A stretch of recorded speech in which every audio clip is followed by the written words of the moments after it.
My name is Scott King. I'm a student at Columbia Southern University.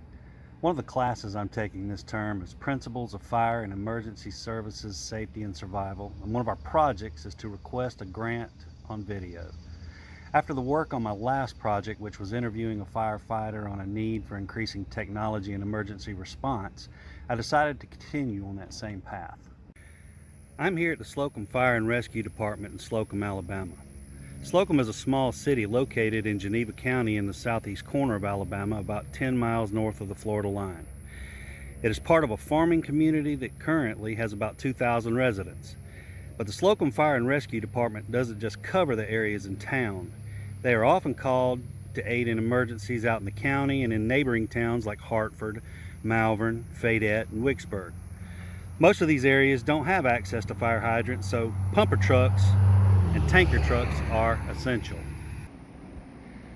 Slocomb is a volunteer organization headed by Chief Kyle Hovey. He was hired in 2019 in hopes of upgrading the rating at the department after a long career as battalion chief in nearby Dothan, Alabama.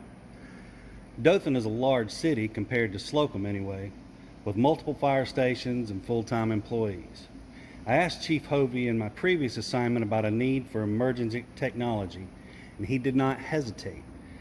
Currently, Slocomb's main pumper truck is a 2003 model, and their secondary is a 1989 single cab model. Here you see the 2003 model truck,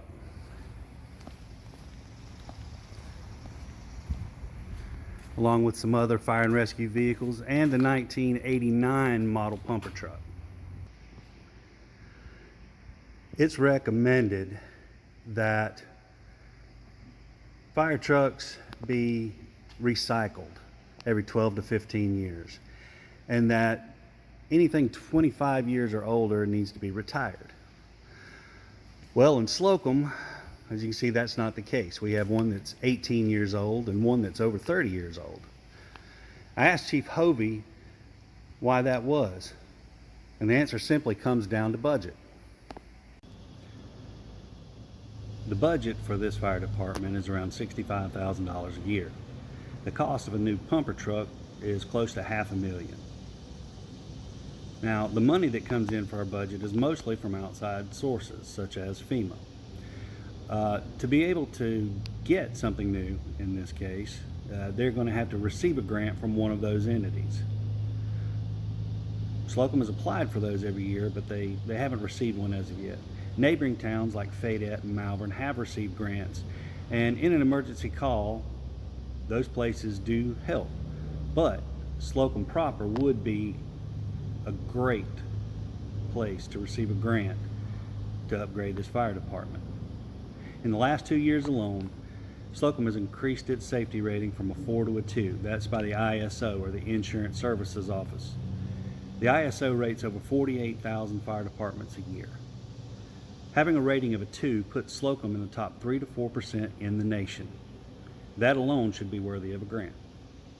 If you agree with me, I invite you to contact your local representative and let them know how you feel about this, that we need to do everything we can to get Slocomb a grant to upgrade their fire and safety equipment for the community.